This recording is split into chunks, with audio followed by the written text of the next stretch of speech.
Welcome everyone to this week's IPLD sync meeting. It's July the 13th, 2020. And as every week, we go over the stuff that we've done in the past week and then discuss any agenda items we might have. Today, I've added one item to talk about. Oh, there's another item to talk about. That's great. And yeah, and then we'll see. So where is my page? Yeah, I quickly start with myself because there's not that much to say because I just came back from vacations and just caught up on things. And I started the discussion about size limiting the identity multi-hash, which is also one of the discussions topic that we will talk about after the run of updates. And for the next week, I really plan to get back to Rust stuff and do some Rust multi-formats refactoring, mostly Rust multi-hash, because I was hitting limitations when I tried to integrate it into or looked into how Filecoin is using IPLD and therefore multi-formats, and hit some limitations which needs some redesign. And it was interesting because like also another contributor did a refactoring which was a similar thing. So I guess we both agree that something needs to happen. And yeah, more on this next week, I guess. So next on my list is Peter. Yeah, mine is also short. I actually didn't get to do virtually no IPLD work this week at all. Everything was taken making sure that a really advanced way to use Lotus works correctly. And yeah, we're finally getting some headway there.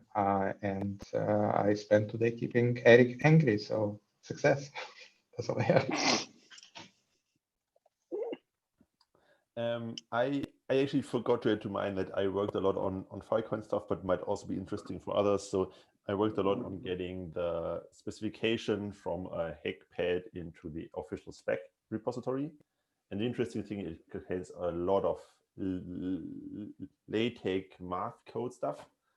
So in case you have such a document and want to get it into a spec thing, we now have everything wired up to use Hugo to do such things. And it's like, it's not trivial, and yeah, it's just but yeah, it might be useful for other like spec work if you do any heavily math related spec stuff.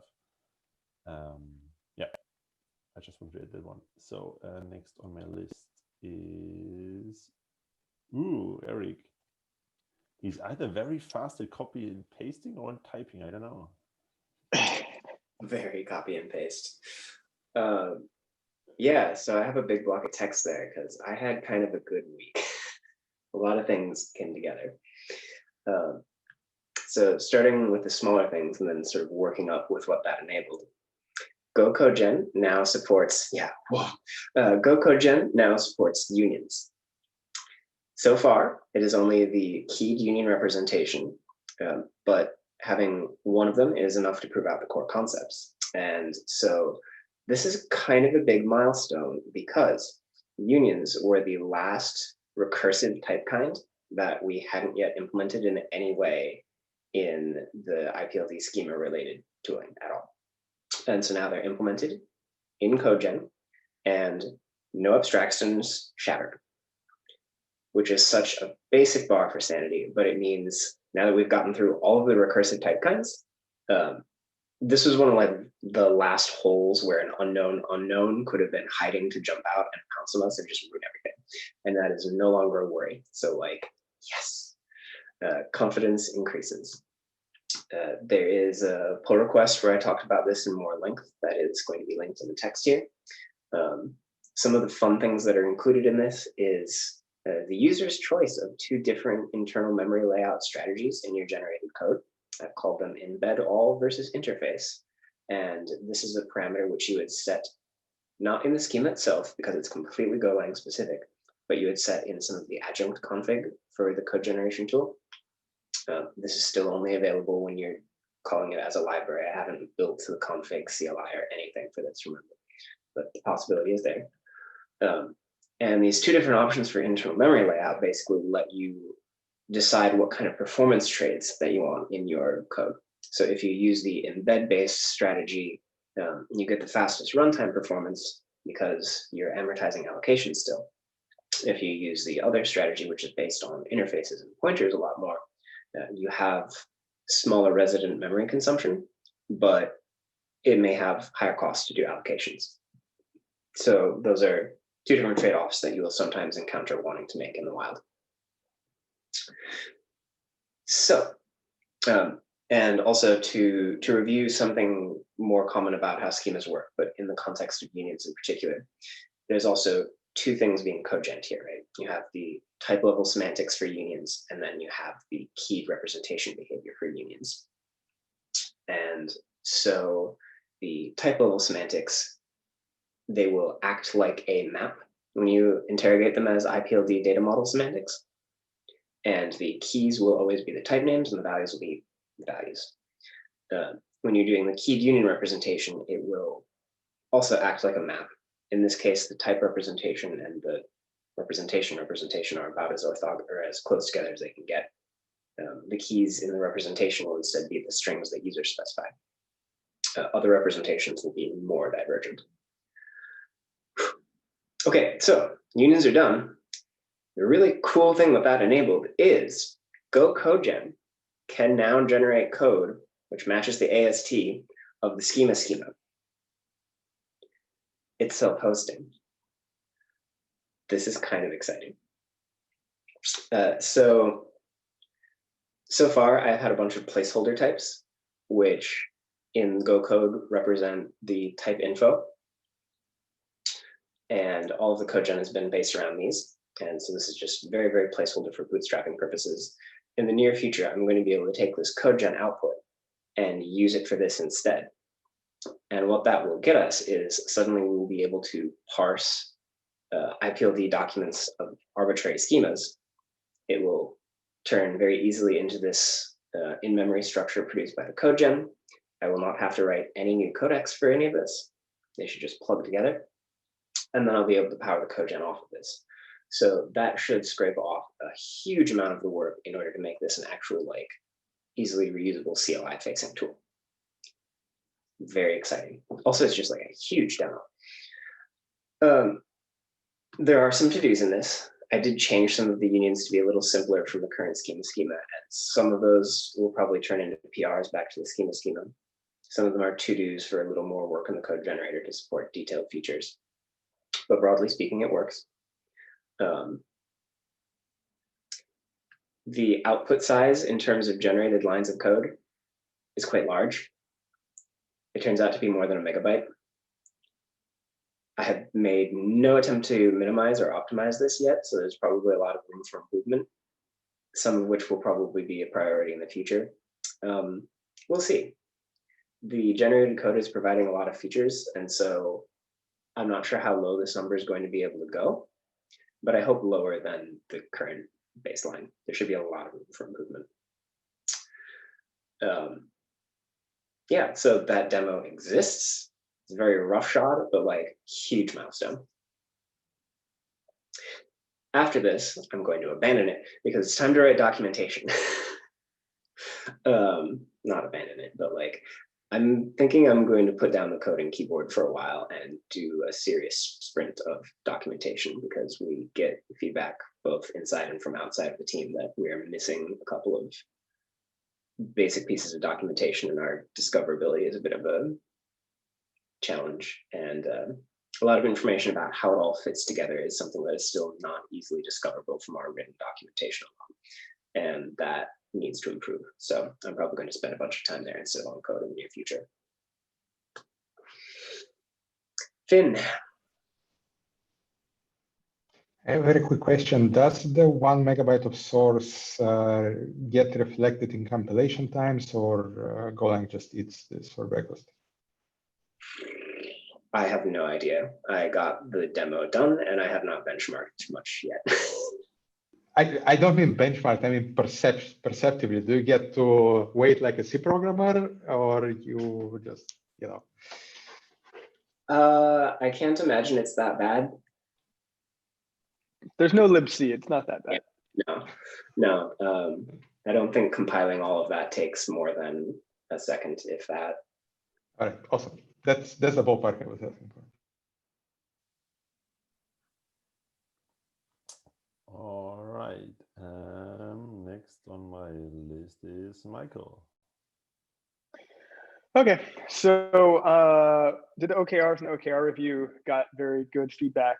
We already had in there that docs were like important and that we would be doing more, but basically got it like iterated that it's even more important than that. So like actually drop a bunch of other things and make these P zeros. So, and not just sort of docs the way that we may have been thinking about them before, but like real like tutorial work, real content work, potentially even blog posts or videos or like whatever we can do to try and fill this knowledge gap between where developers are and where they kind of need to be to think in decentralized data structures. So working on that, got the website sort of outline up on Friday and like a beginning doc. So there's a docs repo now. That repo works as if you run ViewPress in there, then you get a ViewPress site. Eventually that'll be automated and a real website, and it will replace the current IPLD website. So we'll have sort of all of our resources about the project and how to learn everything kind of in one place through one path. I'd like to even move the schema documentation that we have into there, because our schema documentation is very like user focused. It's not really a spec documentation anymore. And the specs repo will, still have everything that isn't that separated out. What is the next thing? Yeah, docs. I've been working on docs. Okay, yeah. And then in my time that is left over after managing and doing everything else and all of that, I needed to do something that was not Merkle trees for a minute. So I've been diving more into ESM, built some nice tooling around it, starting to realize that the world of ESM is different enough that you don't actually want some of the stuff that we've been using. So started to build out some of that tooling, had some really good conversations with people who are like maintaining popular compilers, like the Pika Snowpack stuff. I talked to Fred, talked to Miles Bournes a little bit, who does like the Node ESM stuff, all the native stuff. And got the tooling to a point where it's actually kind of nice, and I can kind of see how to write agnostic modules now, like modules that don't require a compiler and just work in the browser and the node. Like that's like a real thing that I can write now. But I can't test it, and that's kind of important. Like my workflow kind of requires testing and coverage. So started working on how to test them, and that has been very interesting. It has really made me realize how nice the new module system is compared to the old one if you're building any kind of tooling or you have to create any kind of platform around something. Being syntax, having imports mapped to a file directly rather than a complicated and potentially mutable resolution algorithm, it's like a big change and it's so much nicer. So yeah, started working on the testing. And I realized like I could probably throw Dino in there and we could have our stuff work on Dino pretty easily actually. And so I talked to Ryan Dahl and figured out kind of where things would need to go and what the direction of the project is to make sure that it's like well aligned. And that went well. So yeah, it's all looking good. This is like a nights and weekends thing for the most part though. But it's looking very nice. The world in the future is going to look a lot better than the world in the past as far as JavaScript goes. It's going to get way, way simpler. I think the last people to recognize it are probably going to be people with my background, like Node people. Because if you just write Node and you don't deal with the browser, you already don't deal with compilers, you don't deal with these big tool chains. But the difference when you do have to have something run in the browser and the tool chain that you need to present around it, it's a world of difference if you can only deal with ESM and you can have these like agnostic modules. A lot of the crap that we've had to deal with, like extricating ourselves from like buffer and like, dealing with all of these like dependencies that then pull in all these polyfills, like having a little bit of a reset is actually going to be kind of nice for this ecosystem. So anyway, that's where I'm at with that. Who's next? Chris. Yeah. Hey guys. Yeah, so last week was mainly working with the Rust Filecoin ComP generate. And good news is kind of up to date with the latest. And so it did a lot of cleanup and whatnot. And a lot of the time was actually spent just getting the AWS to build to work. There was just a number of issues with it. One, this is kind of an interesting thing. I don't know if you guys have heard about this, but there's this part of the Rust Filecoin project uses OpenCL, and apparently it's written using this language called Futhark, which I've never heard about before, but supposedly it's better than writing OpenCL directly. And so there is this compiler called GenFut, which will take this Futhark language and generate C code, and that gets linked into the Rust Filecoin library. And it turns out that that generated C code didn't compile with this ancient version of Linux that's needed to build the AWS Lambda custom runtime. So if you're doing Rust and Lambda, you have to conform to their Linux image, and it's like, I don't know, CentOS 6, so it's like really old with old versions of compilers, all this kind of stuff. So it took me a while to kind of figure that out. So bad. Yeah. Computers are so bad. Yeah, it was. No, those are not computers. This is the cloud. Yeah, so I went like down many kind of wrong dead ends in this process, but actually, I mean, the good news is I think there's a reproducible build path now for it, so that's good. And then once the bug fixes or my commit gets trickled down, because it has to go into GenFut, which goes into Neptune Triton, which means an update to Rust Filecoin, and then into the FileP generate thing. So a couple of weeks, maybe at all, the dependencies will be updated and will be clean. But that was an adventure. And then the good news is completed the first Dumbo drop import of 18 terabytes of data. So that's cool. I have to verify it. So actually right now I'm working on a quick verify routine that will take the original files and just make sure I can get 100% compatibility out when I extract them out of car files. So anyway, that's what I'm doing right now.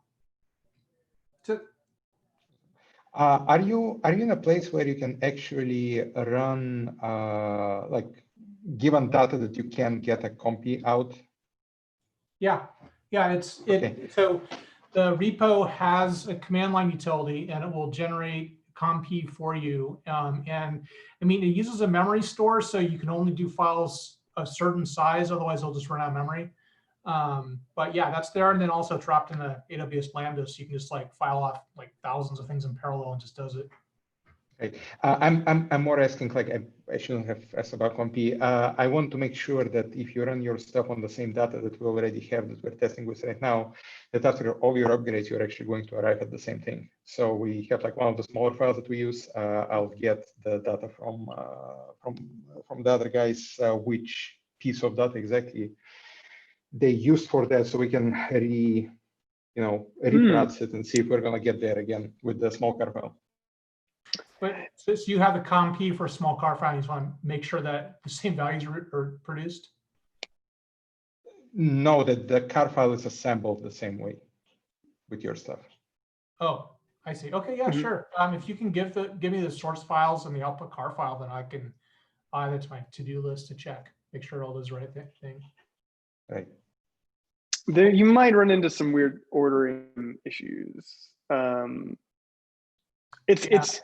It's hard with this tool chain to produce the same car file twice, because the way that it allocates putting stuff into the car file from Dynamo or from like the kind of source table. But like, if you just wanted to check if compy hasn't changed, that's actually really easy. We could literally, like, now that this new compy is up, we could literally go through the table for compy and just pick a few out and run them and go like, oh, hey, it looks the same now. Because we have like worried about that in the past. So yeah, I for some reason thought that your source ordering is also stable. If it isn't, then yeah, just forget what I said. I'd like to see if there's yeah, I mean, it depends on how much I'm more invest in this tool, but that's something that I'd like to make reproducible, or at least at least better than it is right now, because it is a bit arbitrary right now. And I think, even if we can't make it perfect, we can make it better. But yeah. Yeah, so we don't want to rely on a Dynamo index, which means that we're just, when we do the allocation to create the car files, you just iterate over the Dynamo primary key index, which is not sorted in a reliable way. Like it is consistent if you don't change it, but as you change the Dynamo table, the ordering will just move around on you. So it's really hard to like guarantee that you're going to get the same files in the same order if you told it to go and get them. I mean, one thing that you could probably do, wait a second. Maybe it would work actually. I think you could probably, in stage 2, you actually pass that Lambda the list of files to run, and I think it does them. I think it does them in order, doesn't it? Yeah, I think so. I think it does them in order. Well, It might parallelize the reads from the block bucket though, and so those might not come in order. So I'm not 100% sure that we can. Like those are not necessarily deterministic. Yeah. And it's not a must at all. It's just something that I thought would be easy to check. So never mind.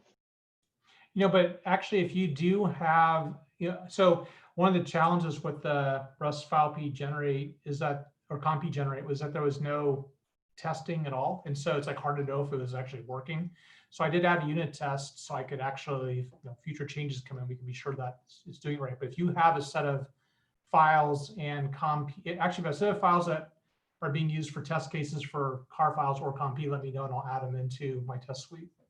And it's better than nothing. I think it's worthwhile looking to find a way to see if you can make it deterministic. May require some bigger changes, but I think that'd be a good benefit if we can make it that way.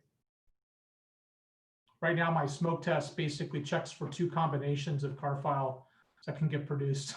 Now I have like 3 input files, but it basically produces 1 and 2 combinations right now.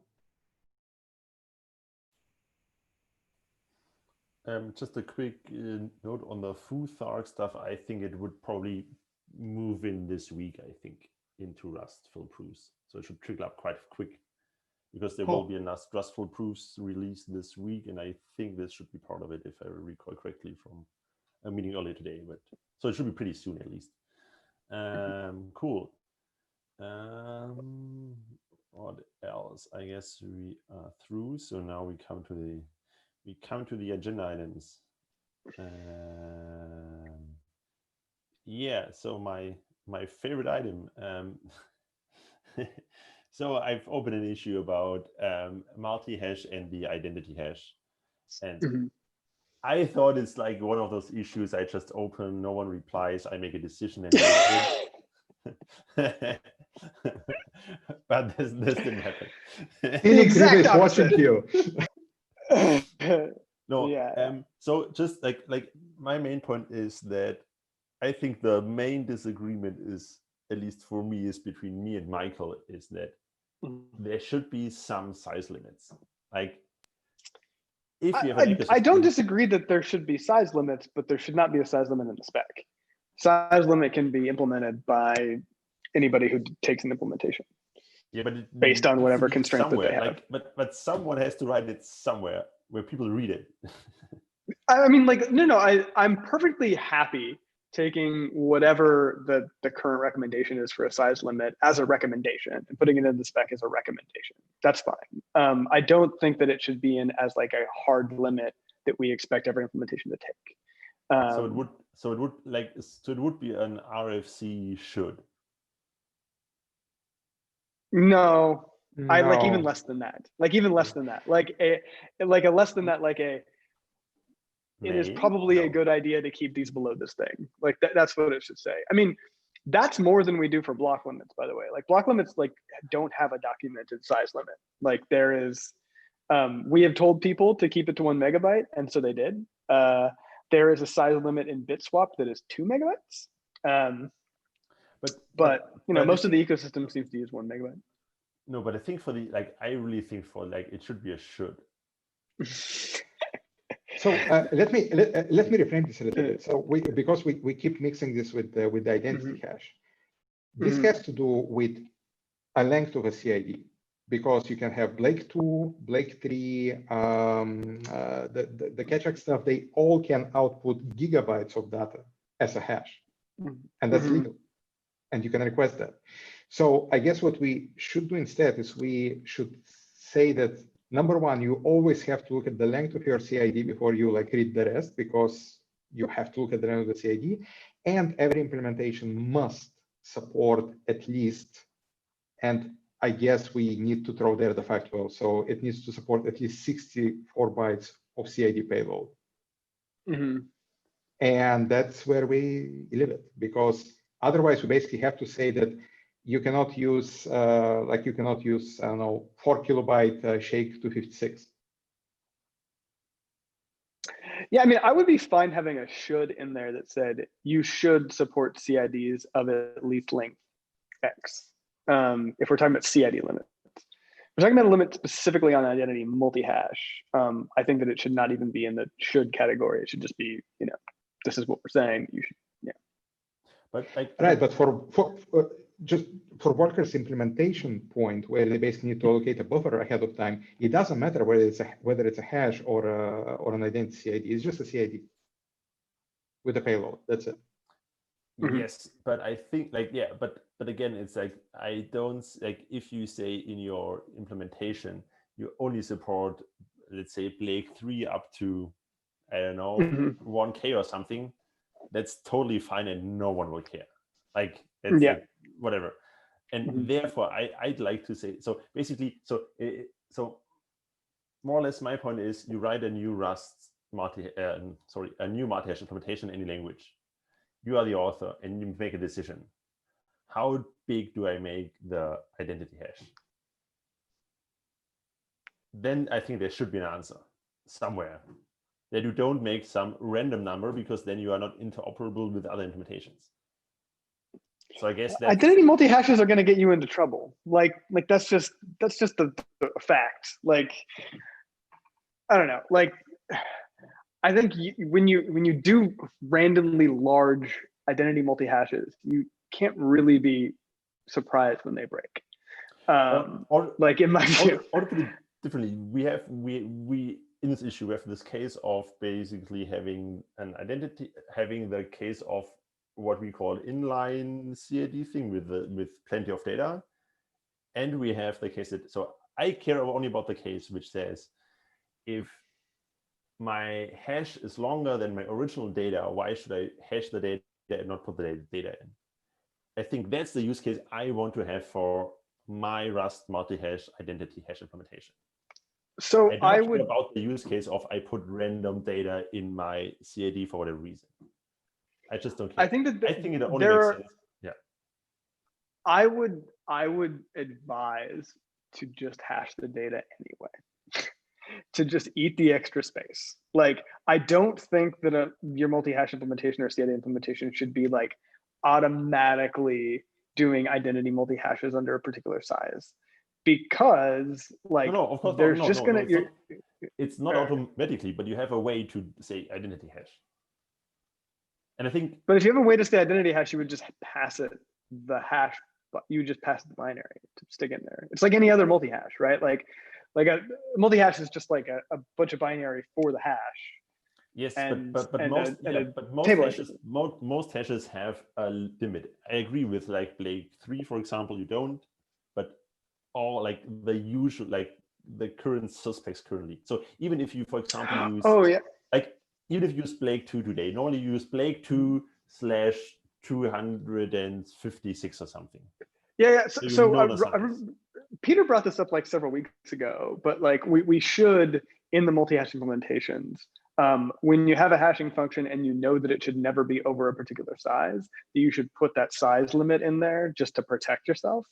And if you want to, that would be where you would implement like a default limit on the size of an identity multi-hash.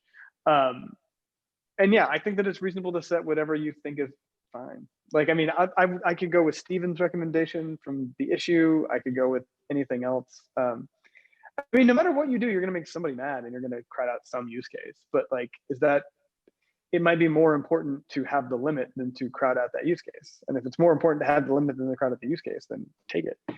But that's just going to that decision is going to differ by implementation. I don't agree that it dips on the implement. Like, so if like let's say it is very clear that somebody in that thread has an implementation and they have a very different need than literally everybody else. So like it is their implementation decision to make this limit much larger than anybody else would think is reasonable. And I'm fine with that. Like they can do that. Like they didn't break the spec. Yeah, but they could even do but they I consider them like a power user. So if they so they even can, because like if it's a should, they're totally fine to do it. But for me as a library implementer of multi-hash, if there's a should, I just do it and everything's fine. And it works with Go, it works with Rust, it works with JavaScript. But do you realize that there is no way that you can do a complete multi-hash implementation at this point? Like you just can't. Like we just added the Filecoin BLS stuff. You just can't implement this. Like what are you going to pull the Rust proofs in?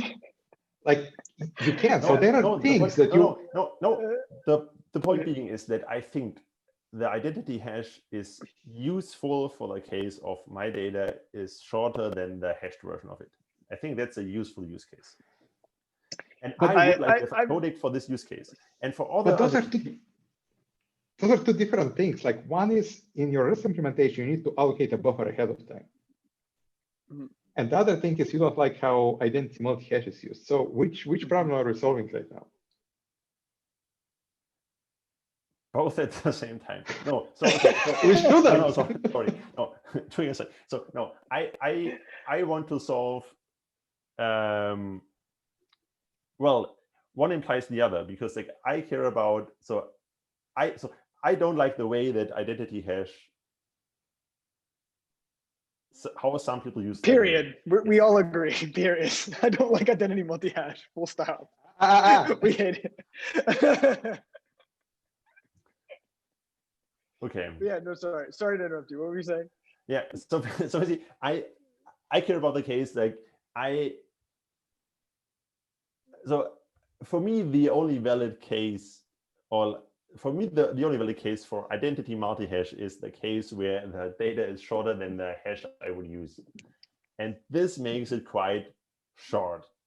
And as it makes it quite short, I think we should put a short limit, whatever it is, on the identity hash. If you want to do some crazy stuff like putting huge data in it, just create your own codec and you're fine. Like, just do it.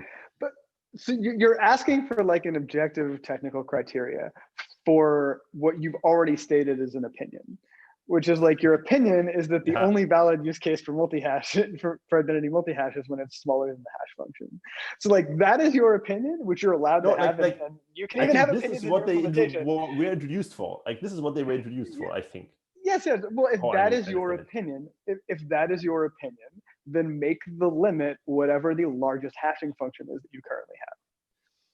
If that's your opinion, then like let the opinion stretch to identity multi-hash. It doesn't need to be universalized in the other implementation. Like it does. My will just break. So every other implementation that has a reasonable guard on it. And moreover, like if tomorrow somebody writes something like super interesting that uses 16 kilobyte identity hashes, and you really want to support it, I guarantee you will whatever be that able is to will be interesting, and I won't care. Very simple. That very well might be. But somebody out there is now watching this YouTube stream and going like, I know what I'm going to use 16K hashes for. And then what, to troll me? Like, I mean, honestly. Maybe, I don't know. Maybe. The point is that if you don't have that, they will be able to build their thing, prove it, it actually might end up being useful. And then for you to be able to support it, because you go like, okay, this kind of makes sense. Then all you have to do is switch a bit in your allocation in your library, and the world will not break. Whereas what you're proposing right now is we gave something out there that is unlimited for good or bad reason, it doesn't matter. And then we're saying like, this stuff that we said that you can build like, the permanent weapon it or whatever, including encryption, by the way, in his case, we're taking this away from you. That's not cool. So like, to be perfectly honest, like I have reservations and concerns with identity multi-hash in CIDs, period, full stop. Like they break the conceptual representation of a key. And like there are libraries right now, including the JavaScript block API, that flat out won't decode it. Like that you can't pass it off to a storage layer because it's not a storage key, and you can't get the block to decode it because it doesn't come with data associated with it because it's only a key. Like we don't support like key only storage and key only blocks right now. Like that's not a concept, and it would really start to break down the model. So like you're worried about like literally, you know, what about this limit for identity multi-hash and causing an incompatibility? Like what I'm saying is that identity multi-hash right now already fully breaks things at any size, and is not universally supported at any size. So like, make whatever limit you want. Like, so it's basically the solution, just don't implement identity hash. Well, I mean, like in your multi-hash implementation, you kind of have to have it there. And like in blocks, if you have a property that is a CID, we can represent the CID. CID comes out, it's a CID instance that has an identity multi-hash in it. It's just that like, if you want to decode that into real block data, you're gonna run into a problem. Like you're gonna have a problem when you traverse that as a CID, you're not gonna have a problem representing the CID. And so like the break that you're talking about doing is like a little bit before that, so it's like slightly different, but there's so many issues involved in this already that it's just like, this is not like the top of my list of things to worry about, because you're like already off in crazy hack land if you're doing identity multi-hash. I actually never understood why is it so hard to support them on the block storage layer? Because all we do in Go is like we say, oh, you want a block with this key? Here is your data, without doing any lookup anywhere. So because block stores return block instances in JavaScript API, they don't just return data. So like you could return the data, but then like how do I represent like here's the thing, a block is a representational pair of key and binary data. And so when you have a key only and there's no binary data that is derived from the key, that it actually is the key, it breaks the representation. Right, and so like when I hand the key off to a block store, it tries to look up the key in storage and it doesn't have it because it is not actually a key, it is also the value. Right, and the abstraction interface in Go IPFS that sits on top of every block store, it doesn't even go and ask the block store. It just says, oh, that's what you want. Yeah. There it is. And it just creates it on the fly. Yes, it wastes some memory, but so what? That works in a product, right? Like that's why this Java stack can implement it for that product. I think what that's like, but yeah, but like when you have these conceptual layers at the library layer and then there's an ecosystem on them, and that's the compatibility layer that you're worried about, you're basically asking every block store to also implement this thing and every block abstraction to think about this thing.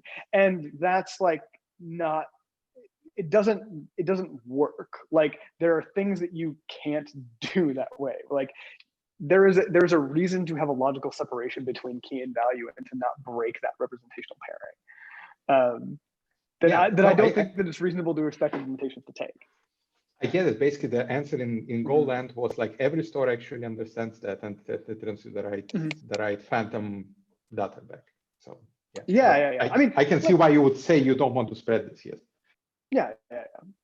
I mean, things will work in IPFS that may not work in all implementations that are replacing an IPLD, right? And that doesn't mean that either is breaking the spec. It just means that like they implemented handling better. That's my opinion. So we could actually very well say, and I would be comfortable with that, to say that in the multi-codec table we have a bunch of things that are kind of like required for you to be, you have to be that implemented to write. And identity multi-hash might very well not be among this, minimal set, and that's fine. Yeah. I mean, I think we already have some of these in the codec table, but I think that it is worth calling out that identity multi-hash is an issue specifically for CIDs and not for multi-hash. Multi-hash on its own is fine with identity multi-hashes. It's really CIDs where this becomes very problematic because you're not just an address anymore, you are a codec associated with an address. And so there needs to be a way to translate this key's value into something, and that becomes really complicated. right? Okay, so I think so I think I'm convinced that identity hash is not a good idea, and I will just remove it from the Rust implementation. But but I still think, and I'm also happy to not having a should, but I think it makes sense to put some note about some size that if someone implements it and just want to have some number, you can just use this number. I think this would make sense in the wherever it lives. We can put that warning right next to a warning that says you probably shouldn't use this at all. Yeah, yes. I would be perfectly happy with a line that said RFC caps lock implementers may want to enforce a limit of around 69 bytes. No, wait, that's a weird number. 71 bytes. And yeah, that's about as much as I care. Okay. But again, though, man. if you are going to go that far and setting up a limit on this, don't make it for identity multi-hashes only, because it's kind of dumb. Just limit your general CID length so that you can have a generic allocation story. That, for example, you do not support more than 512. About The math for that gets a little complicated because we have different sizes for different bar ends. Yes. Oh yeah. Oh, don't I know that? Why do you think base 36 exists? Yeah. But the point is that we can what's it called? A variant cannot be more than 9 bytes. This is something that we define everywhere. So you can just say 9 bytes here, 9 bytes here, plus 512 bits, and that's your maximum. You could very well say that. is this a thing that's coming up in the Rust implementation? Like, do we care real hard and strong? So so wait. Just some background on the Rust. So why I brought it up and stuff like this. So the reason is in Rust you could write an implementation which is for all the allocation fans, as Eric is as well. Is you could write one which doesn't do any heap allocations if there's a limit, a low limit, and that's the point. Kind of that such an implementation is then possible. And if you need basically weird special cases for, in this case, it's a completely different data structure and it needs heap allocations and whatever. And this is why I brought it up.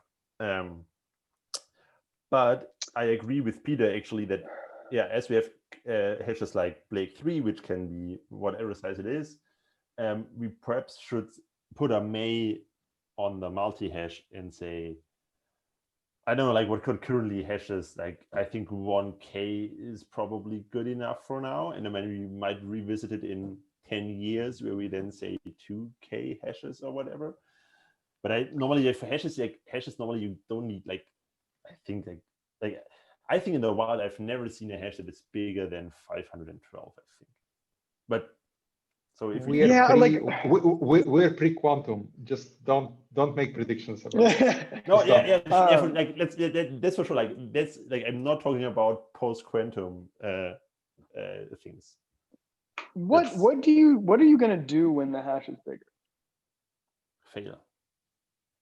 You're gonna fail? Okay. I mean, fail how though? Fail how though? Like you're not even going to try to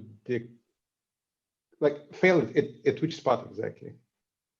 When you try to read it, like you get bytes, and you want so basically in Rust you have like a multi-hash object thing, and you get basically bytes. So you can either derive it from bytes or from other stuff.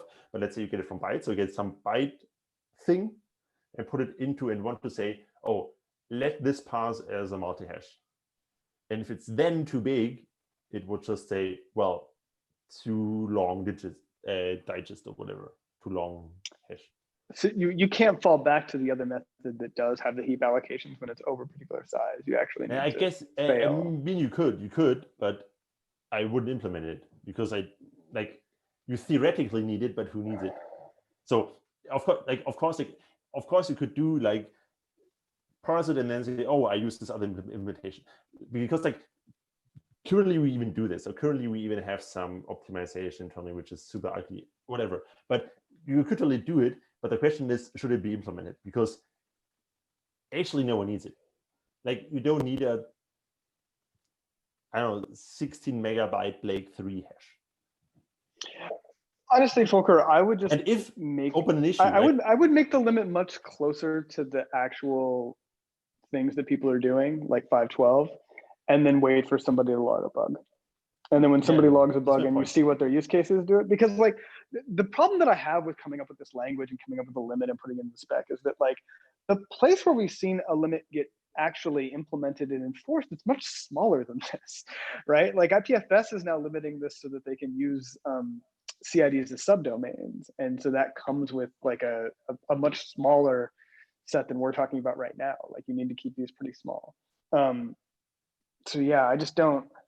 Okay, should we then perhaps like a totally different idea, do a similar thing as we do for IPLD, that we add a section for implementers of multi-hash, saying that, for example, like it is good practice, or like many or some implementation pose a limit on the total size of the hash to make implementation easier or faster or more convenient.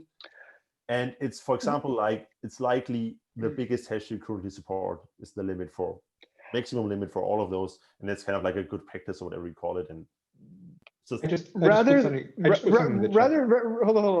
than recommend what people should do, we should just document what different implementations are doing. So if implementations implement limits, we just document the limits that they did and why they did it, and people can decide that that's what they want to do.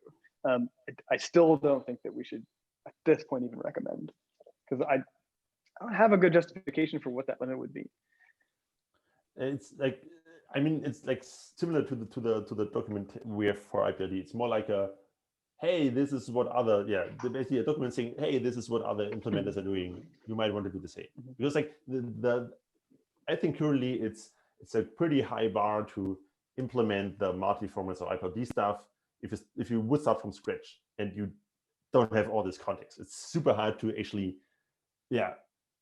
know where to get started and make many mistakes and then find out, I could have used the limit, but you never had the idea because you never had run into the issue. So I think, having some document, okay. So I'm fine with having it like not in the spec, but just like some guidelines or whatever you call it.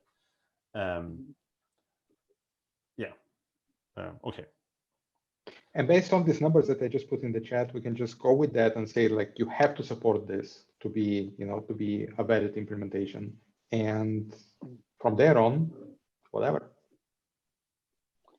Yeah.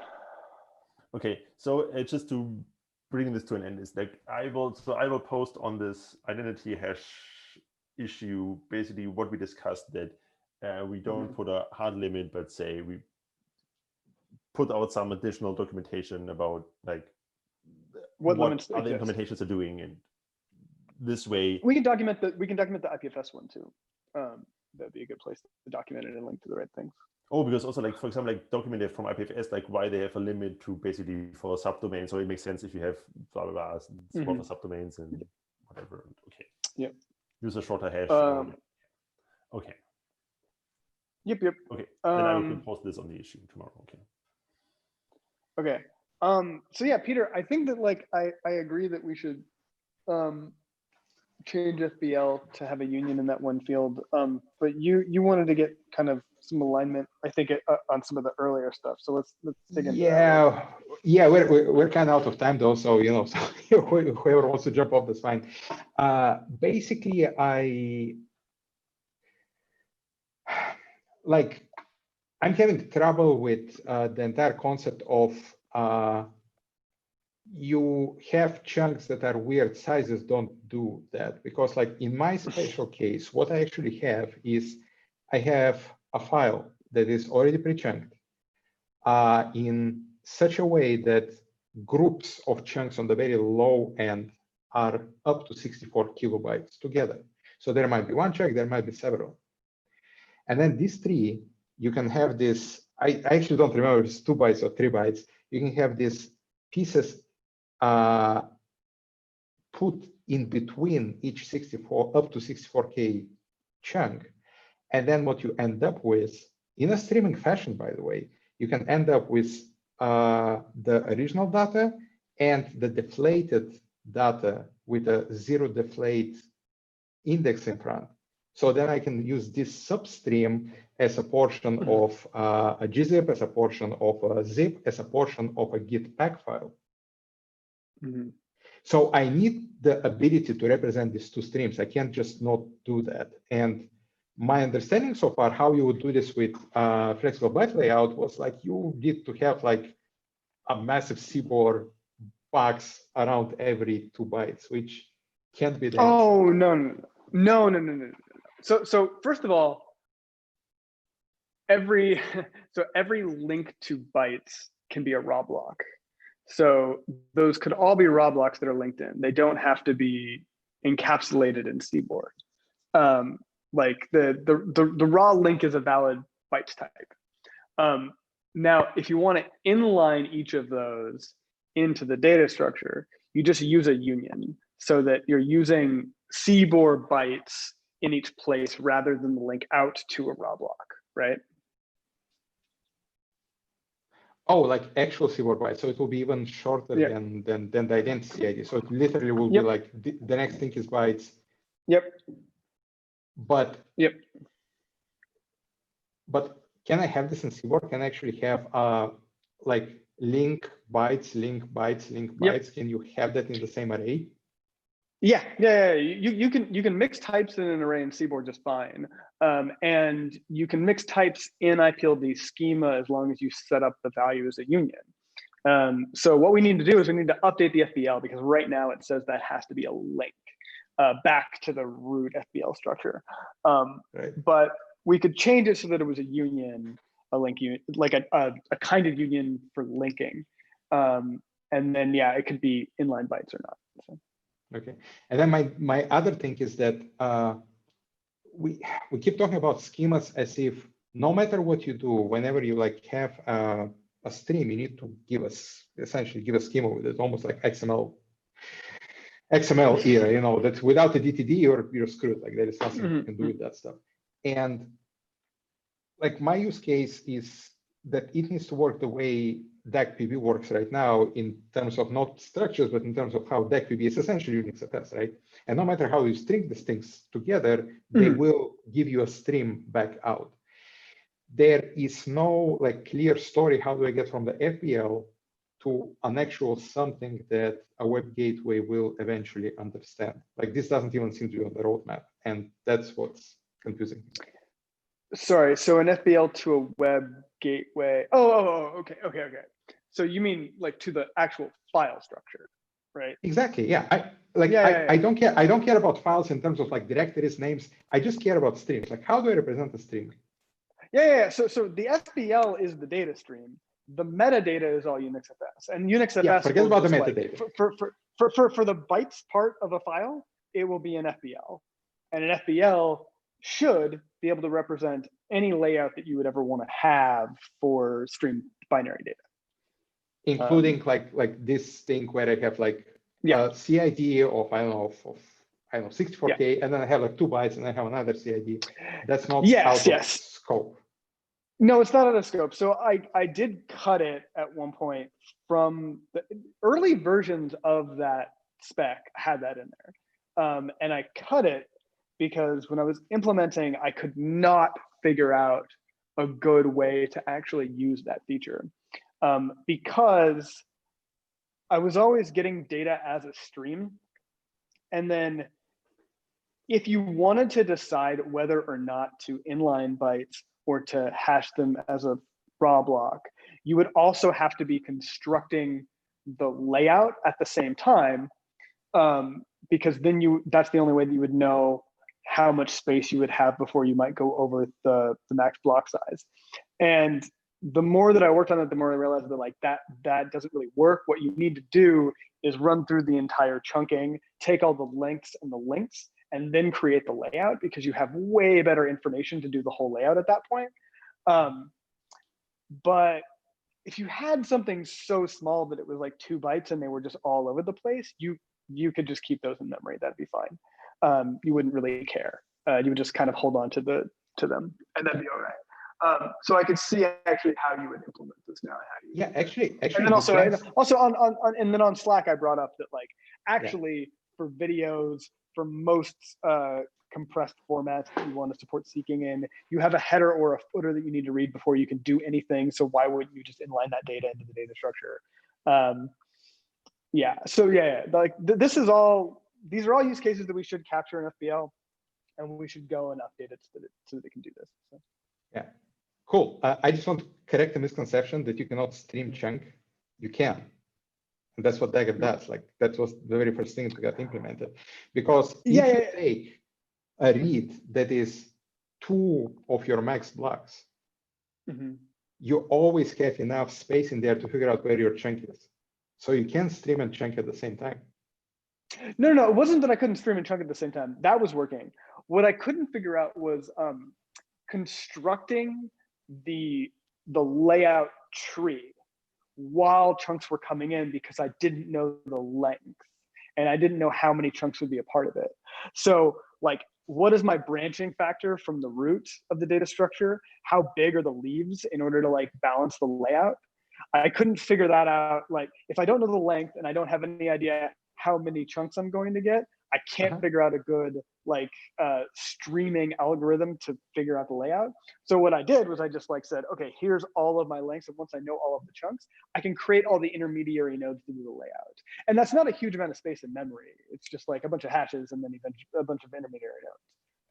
Actually, both Trickle and what IPFS calls the balanced DAG, they both work in streaming fashion. You don't need to know anything ahead of time. I mean, you can do it. I just couldn't find a way to do it efficient.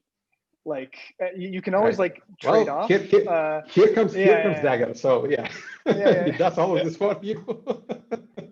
it was more like I wanted to max out the leaf lengths and I wanted to figure out what the right balance was between like having too much depth or intermediary nodes and what the leaf length should be. And you could always work out a better algorithm if you knew the number of nodes, right? If you knew the number of nodes ahead of time. Not for trickle, really.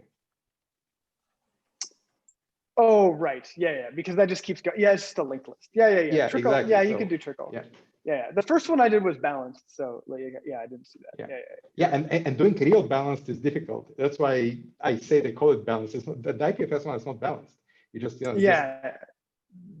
Mine is really balanced because I tell the data. That I figured. Exactly. Yeah, you cannot stream a really balanced one. It just doesn't work. Yeah. Well, I stream the binary data out. It's just that I keep a list of all the links, and then I just buffer the links and then spit out the layout. Okay, cool. All right. Anything else on the list of things that we were going over now that we're over time? Yeah, feels good. I would actually really like to drag us through going over why and the connection to the highest level visions for all of that stuff we just discussed, because I'm imagining listening to this conversation as somebody who wasn't fully in sync with everyone in the conversation, and I think they would be so totally lost.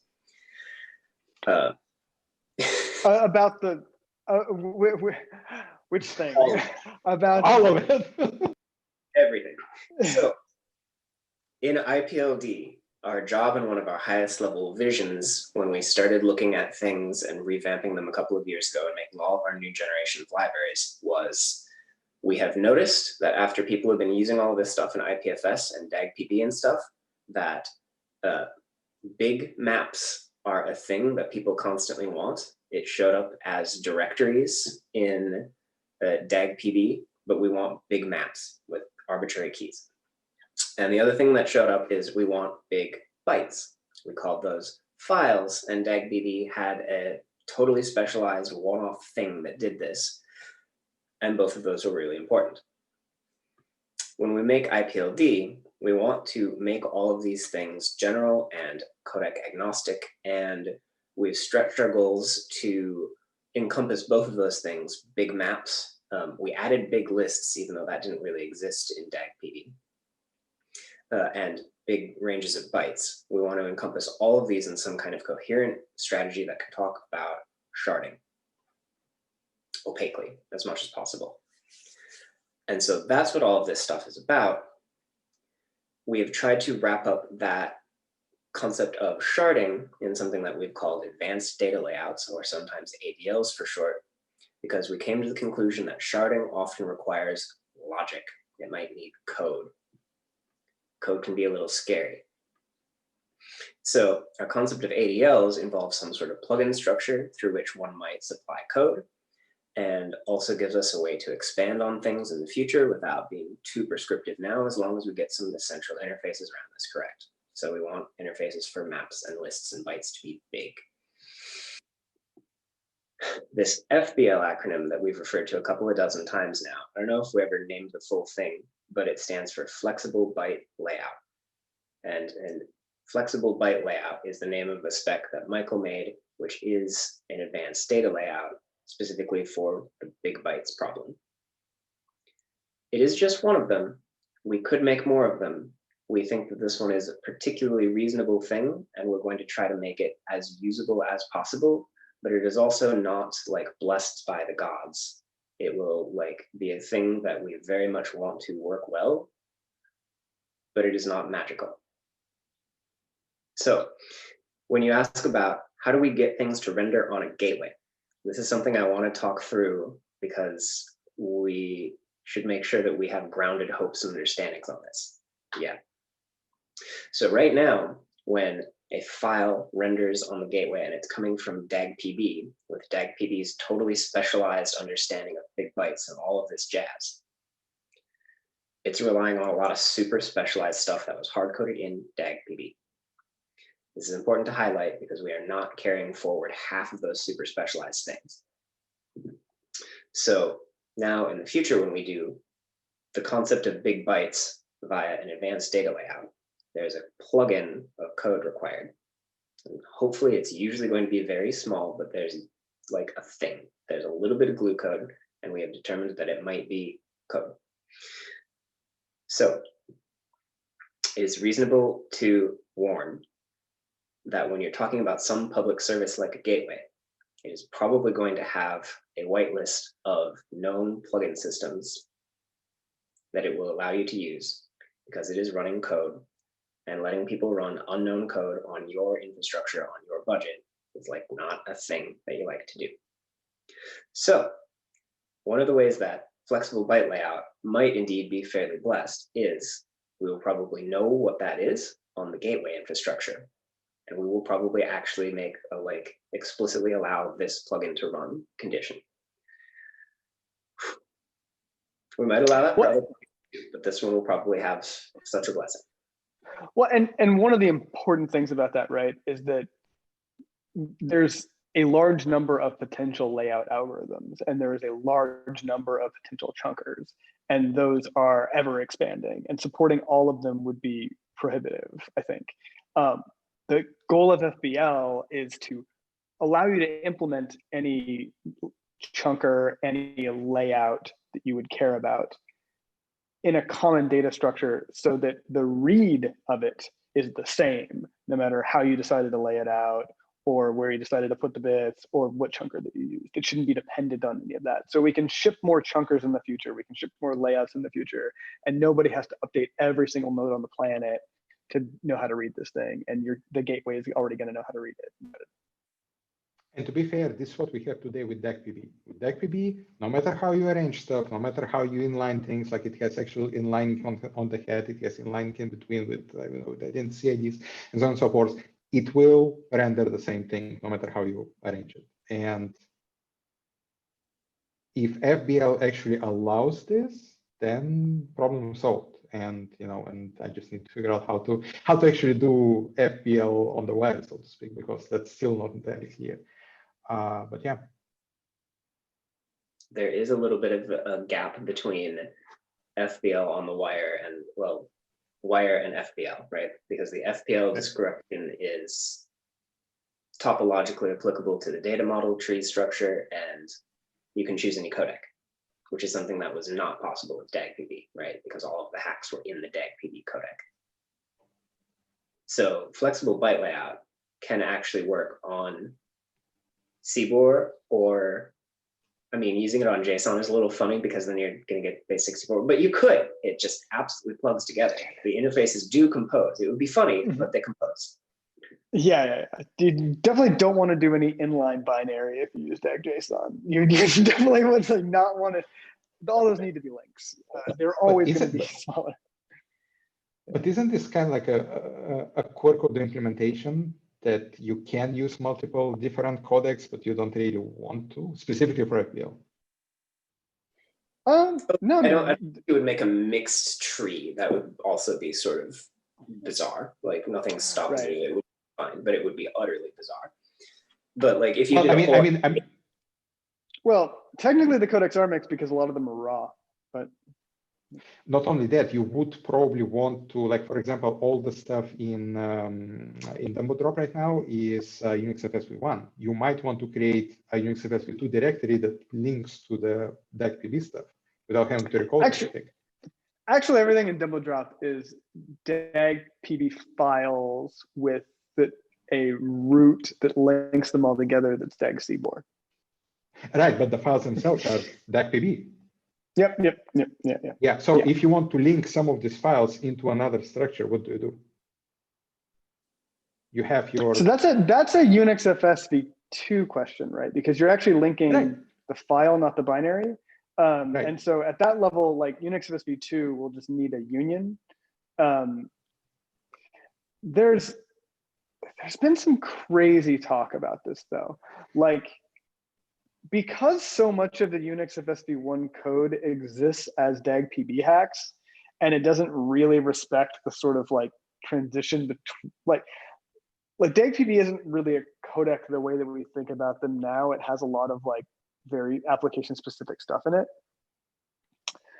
There's been talk about just reinterpreting DAG.pb so that what gets spit out of the codec actually matches the new Unix FSV2 schema, so that they don't have to maintain two implementations. This is an idea that Stephen had, and nobody's really followed up on it, but that was like in the ether. Yeah. Anyway, we'll burn this bridge when we get to it. But basically, I guess this one of the things for multi-codec, because you will have a CBOR box that links to PB boxes. Yeah, I think you'll have a directory in CBOR. You'll have a Unix FSV2 directory that links to old V1 files. Yeah, I think how to have like heterogeneous mixed structures that have wild slurries of Unix FSV1, DAG.pb, and Unix FSV2 is a whole issue. Yeah. Like yeah. And I'm not even convinced that it's a good idea. Like I think we should Git and their attempts to migrate hashes in their repositories and look at some of the issues discussed over there about how doing this incrementally is actually not a good idea, and maybe consider ourselves cautioned and make choices in light of that information. But that's my personal opinion. You know, I'm not suggesting it will have to link both ways. Like nobody will expect for a Unix FSV1 to be able to include V2 stuff. Like that's crazy talk. But nobody is also going to recode Dumbledrop. It is Unix FSV1 forever. I mean, so you need to be able to there really isn't that much data in it that is DAG.pb though. The majority of it's raw blocks, right? Like the majority of the data is raw blocks, and like recreating the structures on top are actually like relatively easy. I mean, we need to have like a much longer discussion, and we should probably start a thread about this, about the best way to do compatibility from V2 to V1. And if we want to create a union, like what would that union look like? For instance, I think that like the inclination here is to rely on the codec as the identifier. And if that's the case, then we don't actually have a way to represent that in schemas right now. Schemas really assume that you are basically codec agnostic. So that is either like a missing area, or it's just like we shouldn't use that. We should actually use something inside of the Unix FSV1 data structure to tell us if it's V1 or not, and then create the union on that.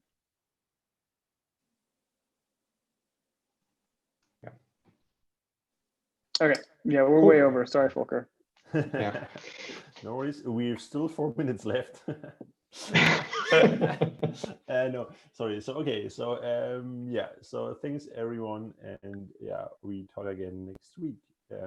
Goodbye, everyone.